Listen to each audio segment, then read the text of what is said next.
Yo guys, I'm HP, this is Dr. Pink. Me and Dr. Pink are here to solve your blues guitar problems from the scratch till to level, which sounds quite okay. So what are we talking about today? Before we get started, make sure to subscribe to my channel, hit the notification button, and also join the HPCrazy Guitar Academy. So this is going to be a longer tutorial, a longer course, and by the end of this course you should be able to play something like this.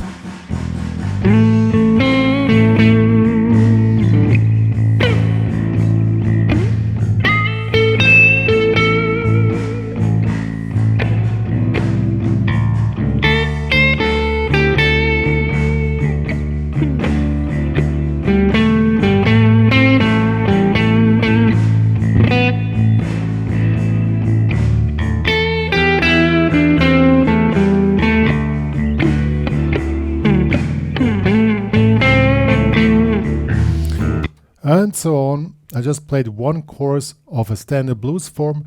In this course, we call this now a course, not only a tutorial, it's going to be really long. There are different chapters.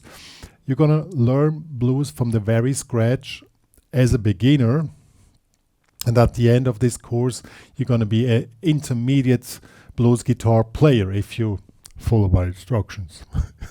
Well, you don't have to, but I created 5 papers of exercises which help you a lot to work this out. So let's first start with the first chapter. Chords. The main difference of blues and other songs or other tunes is that blues contains only 7th chords. So let's see that now on the close view. Alright, the first thing you need to know about blues is which chords are played and which is the form. As I already said, in blues we only have 7 chords, meaning I'm doing the entire course here on blues in A, so we are in A. So we're starting with the A7 chord. It could be this one here. You can choose any chord of, you just check your chord book, but for this case I'm using this one here, A7 as a bar. Okay. Then we have 2 other chords, D7. But this will be, you can take this one here or this one here. 5, bar here in the 5th. Here ring in the 7th and pinky in the 7th. D7, and the last one is E7. This will be the same chord as this one here. Or you can also take this one here. Doesn't really matter, you can choose any type of chord you like, but they're all 7 chords. So now these are the chords which are used in blues. So A7, D7, E7, well in this case in blues in A. And now what is the form? The form is, there are many types of form, but the standard blues form is a 12-bar form. What are bars? You count 1, 2, 3, 4, 1, that's what you count. You know when you take a backing track, 1, 2, see? 1, 2, 3, 4, 1, 2, 3, 4, 1, 2, 3, 4, 1. That's the way you count it, okay? And now I'm going to play the form through now. We have 4 bars. When you count till 4, 1 bar is count till 4. 4 bars of A7, 2 bars of D7, 2 bars of A7, and then 1 bar E7, 1 bar D7, 1 bar A7, 1 bar E7. That's the standard blues form. Now you can fill these bars the way you want. The easiest way is just 1, 2, 3, 4, 1, 2. That will be the easiest way to do that. We're going to do it with the backing track. 1, 2, 3, 4. 1, 2, 3, 4. 1, 2, 3. Now change to D7. 2, 3, 4. 1, 2, 3. Back to A7. 1, 2, 3, 4. Now to E7. 1, 2, 3, 4. D7. 1, 2, 3, 4. 1, 2, 3, 4. E7. 1. So, and then it starts all over again. So that's the standard blues form, 12 bars. I was playing a shuffle blues now, but it's also available as straight blues. There's the same. I'll show you. Quickly switch to another backing track.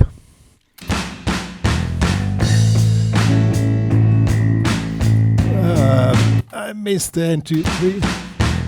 1, 2, 3, 4. 1, 2, 3, 4. 1, 2, 3, 4. 1, 2. Now D7.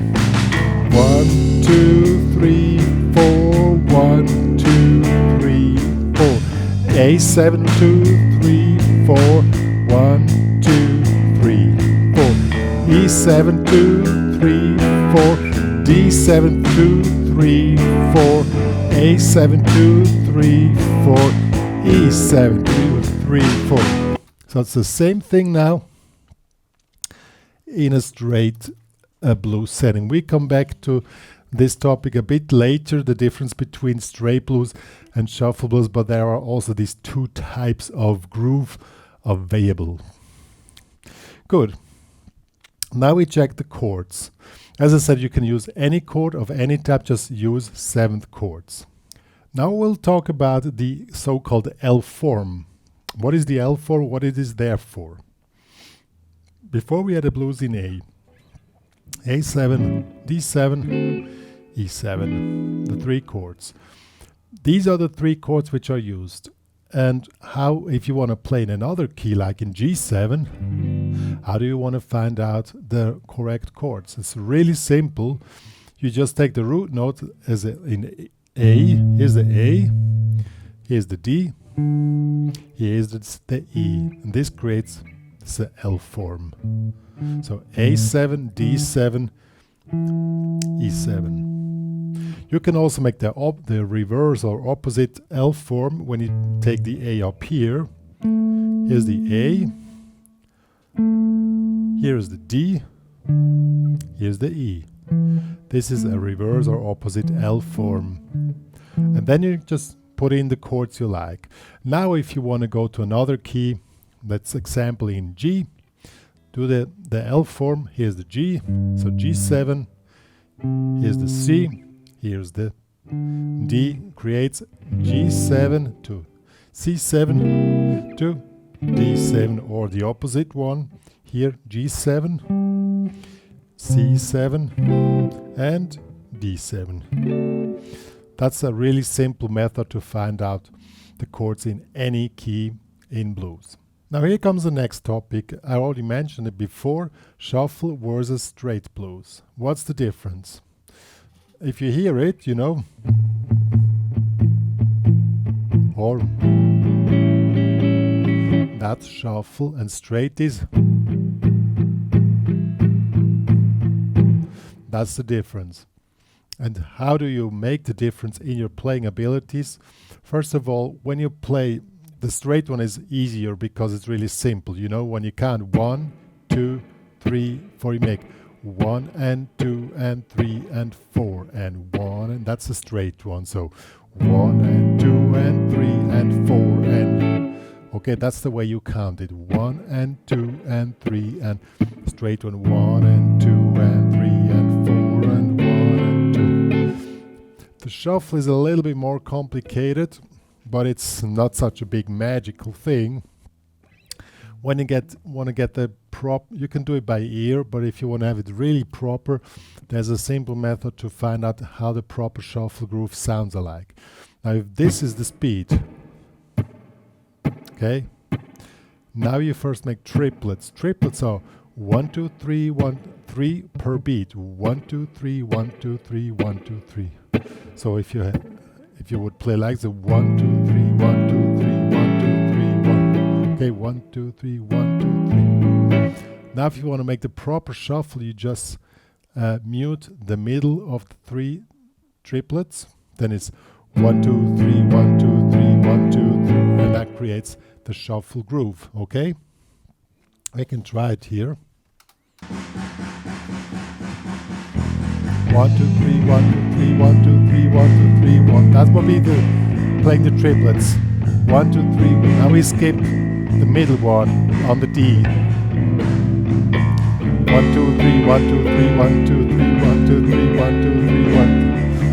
Well, honestly, it's really hard to count loudly, play, and be in sync with the track, but that's the way it's done, and you can practice it that way and make the difference clear, that you know the switch from 1 and 2 and this tempo. Now shuffle 1, so 1 and 2 and 3 and 4 and 1 and 2.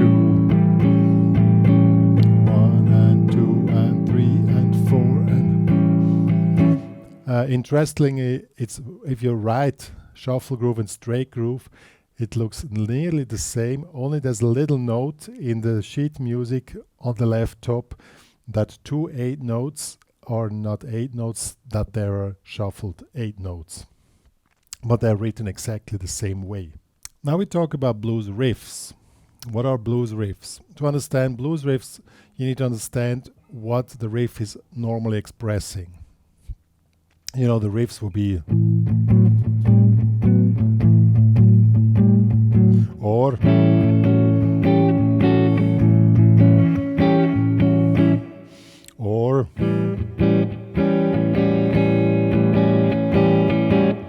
and the riff is always the same. We have a 7 chord and a riff. The riff basically expresses first, in this case in A, then A6, that will be this here, and sometimes also an A7. Okay, or could be A7 like this, and then A13, which will be the same. And mostly, the basic riff which is always played is this one here. Is this one, 1 and 2. So you can, if you play with power chords, this is an A5. And here's the 5, so the 6 would be here. Okay, 1, so 1, and the basic riff is a 1 and 2. On 2 and 4 you make the A6, 1 and 2 and 3 and 4. And if you want to make it more complex with the 7, it's a bit hard because you need to stretch. So that's one of the reasons why this A7 often is not played on guitar, because it's quite a hard stretch here. So 1 and 2 and 3 and 4 and 1. I mean, if you go in higher positions, it's a bit easier, but it's quite a stretch. 1 or open string, it's really simple, but that only works in A. 1 and 2 and 3 and so you probably only make the A6. So 1 and 2 and 3 and 4. 1 and 2 and 3 and 4. And then on the D is this exactly the same, and on E is exactly the same. There are many types of riffs, but basically they all display the movement from an A, in this example in A, from an A to an A6 to an A7, or just to A6 and back, So if you know the basic one, then you're quite cool to go. And if you play with power chords, I strongly recommend that you use palm mute technique, and you make an X and a 1 and 2 on the 2 and the 4, 1 and 2 and 3 and 4 and 1. Then you got the right groove.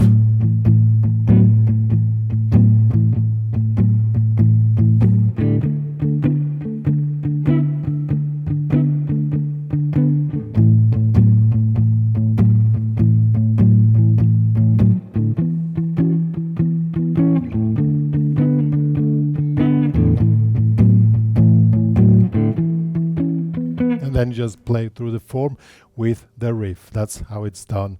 And mostly you have slight variations you can do.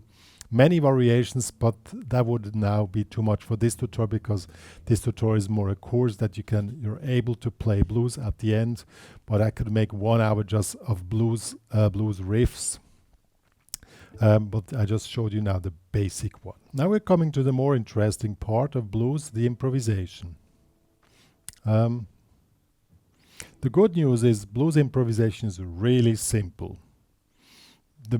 Well, I think it's also good news. It could also be a bad news. The principle which I'm going to explain to you now the next maybe 50 minutes is one thing that can keep you busy for 20, 30 years, and you always find out new stuff. But it's really important that you understand the basic principle of blues improvisation. So please be really careful with what I say. Let's say it that way. Okay. Now, which scale is used?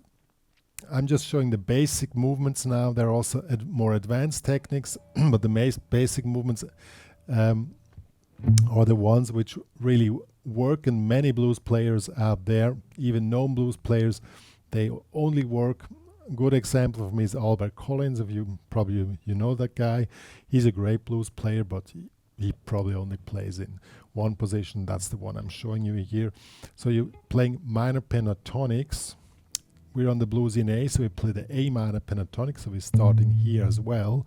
And this would be the A minor pentatonic. And when you learn this A minor pentatonic, it's very important for the improvisation concept that you know where the root note is.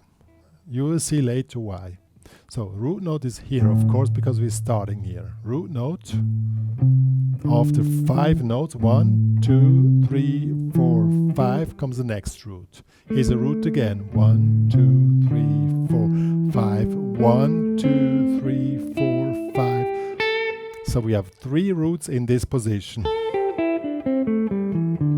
It's really important when you play it, just memorize it probably in a way like you say root, root, root. Then you know where the root is, okay? Sometimes in blues, the blues scale is also played as just an additional note. That will be this one here. Now we have 6 notes, but still the root is still the same. The root here. Then here is the so-called blue note. Blue note. Also memorize the blue note like root, blue note, root, blue note, root. Backwards. Root, blue note, root, blue note, root. Okay? Now the cool thing on the guitar is you can really easily transpose stuff. This is the root position of the A minor pentatonics. When you put this up in a high position, 12 bars above is exactly the same thing, just a little bit more tricky for your fingers. For my fingers it gets really tight, and I change the fingering. I don't use the pinky, because my fingers are too big, but that's really individual, but it's the same thing. Root, root, root, root. This is very important when you really want to make variations and you go in the high position, then you play the same stuff on the low position, also in the high. It's basically the mirror of the low position. Now we need one position which connects, it's a huge space from here to here, so we need one position to connect the low position with the high position. That will be this one here, which is the one which is used very often to connect positions. It's here, okay? Now this goes like this. Here, now the root is here, okay? Starts in the 12th fret, 5th, root, root, and the root will be up here. You can go up here to connect the positions from here to up here. So, root, root, root, and root. Same with blues scale, blue note, root, blue note, root, blue note, root, blue note, root, blue note, root. Okay, so these are the scales and positions which you can use for blues improvisation. Now we're getting to the most important and most interesting part of this course here, the improvisation concept with the tools which you just learned. Blues guitar improvisation, or blues improvisation in general, is a very simple concept. It's you call this the question answer resolution concept, or question answer concept. What does that mean? Some people say, and I belong to one of those guys, say it's like two people talking with each other. So somebody says a question, so something, I don't know, what are you cooking today?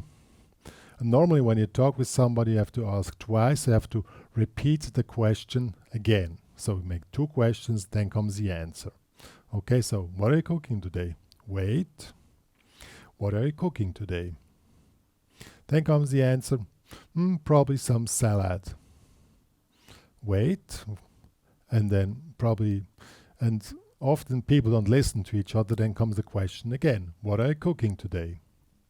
And then comes a resolution, blah, blah, blah, blah, blah, blah, blah. And at the end, what are you cooking today?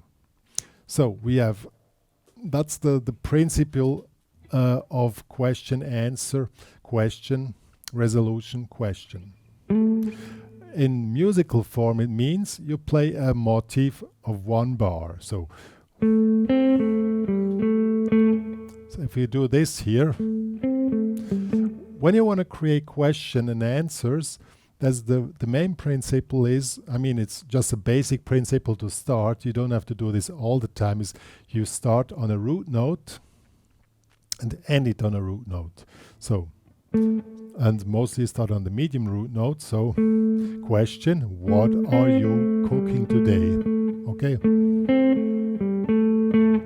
And then you wait. So one bar you make the question. Rest for 4 beats. 1, 2, 3, 4. Question again.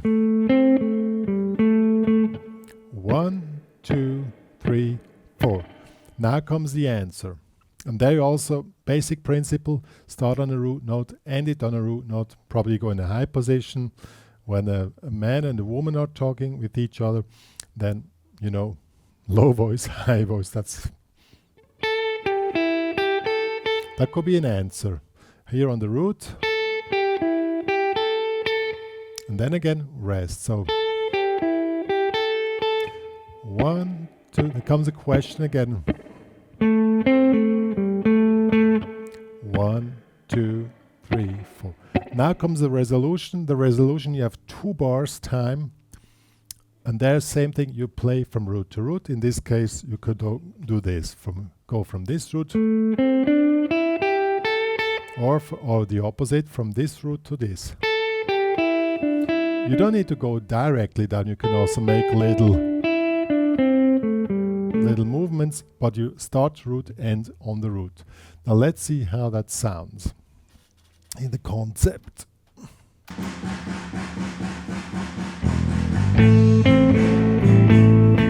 Rest.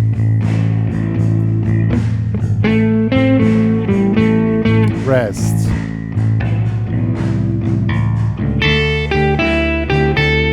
Rest.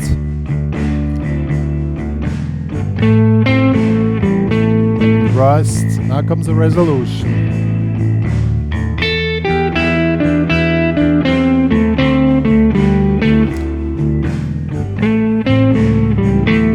Rest. See, it works out perfectly, and this sounds how blues is supposed to sound, because that's the main improvisation concept. Question, answer, resolution with motifs, little motifs. And it's important that when you select your motifs that they are simple, because you need to be able to memorize what you did before. Why? Because when you go to the second chorus, or the second round in the improvisation, you want to start to make variations on what you just played before. So you refer to what you played before. So meaning we have now this. That was our question. Now we want to make a variation. How do we do that? Add additional notes. Sounds pretty similar, but it was not exactly the same. Or you make a different rhythm. Okay? So in the variation round, first you play the original motif. Now you make a variation.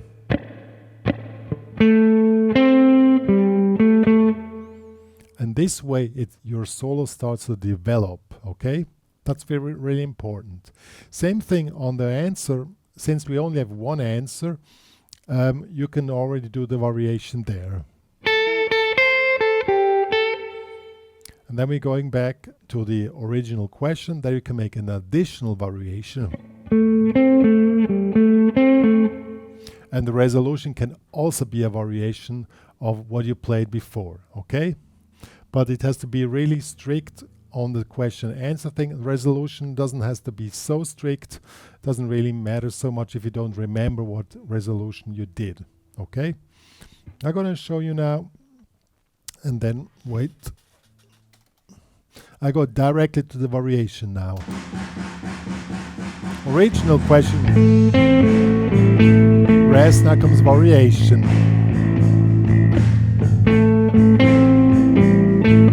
Variation of the question, variation of the answer. Variation of the question again.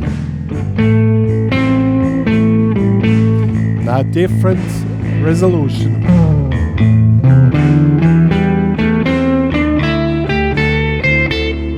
Original question. Okay, now we did the original question here. Now we want to give your solo a highlight. Now we can move the stuff you played in a higher position. Now again, you need to be able to move your motifs between the patterns. So when you take this question, this one here, if you want to play it in a high position, it will be here. Because that's why you need to memorize the root notes. Here's the root again. Start here on the root. Or also here. Same motif in different positions, okay? And this way you can make your solo way more interesting, but still making a concept. But when you go up in the high position, probably first you play the original question, but you don't need to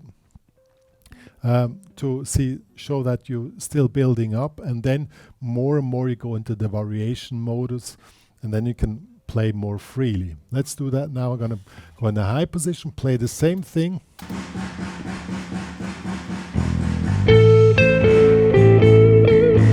Variation now.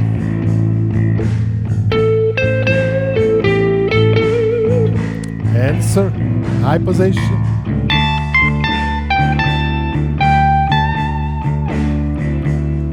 Question again.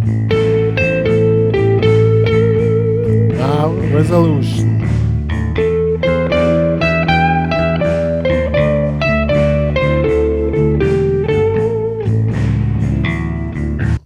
That was really simple. You just transpose the whole thing through the positions, and now we have 3 rounds of cool soloing, and nobody will notice that you just started playing blues, because that's the concept which always works. Yo guys, that was the basic blues guitar course, taking you from the beginner to an intermediate blues guitar player. Some guys might say, well, but you know, these guys are playing different stuff than you just showed. Yes, of course. This is just the basics to understand how you build up. I mean, when I say you play from root to root, no, that this is just something which helps you for your orientation. But at the end of the day, once you have your orientation, you don't need to stick to this anymore. And then it comes to, you know,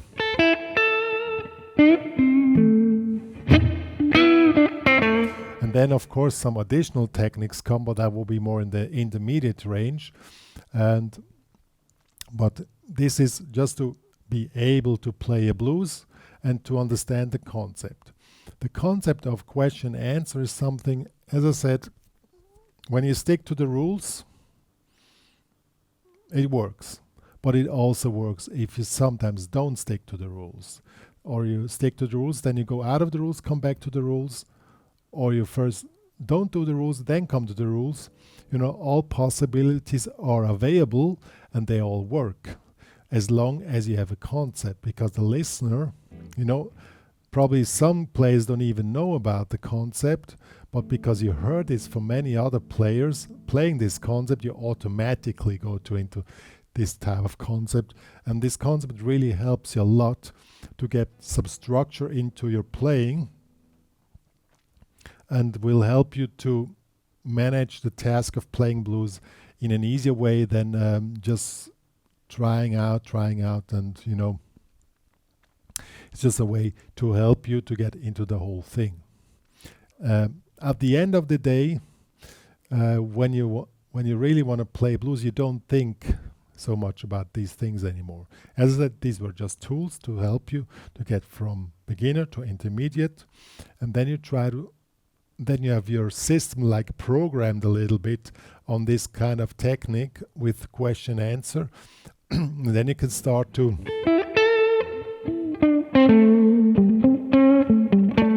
using these tools I showed, and then you start to sound more sophisticated, more advanced.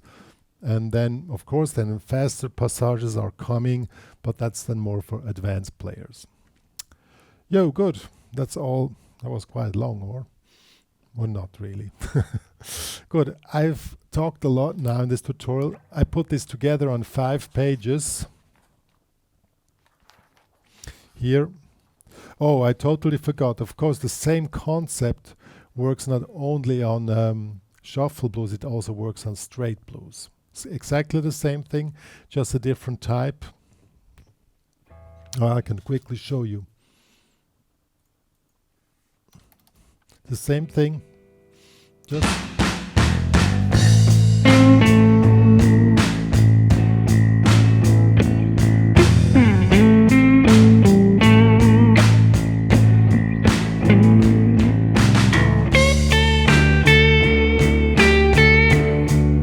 it works the same, and so on. As I said, I put all this information I was talking about on 5 pages, plus these 2 backing tracks, the straight one and the shuffle one, that you can practice this stuff with a cool backing track in a very slow speed, that you know, for beginners, that you have the possibility to work it out without the stress of a too fast backing track. And it's available in the HPCrazy Guitar Academy. If you have any questions, please ask. Join there, download this stuff, and start enjoying blues. Yo, one more to say. If you love this tutorial, let me know your opinion. Please subscribe and please share this channel to other fans of guitar playing. And see you guys. Oh yeah, don't forget to buy a t-shirt. Link is in the description.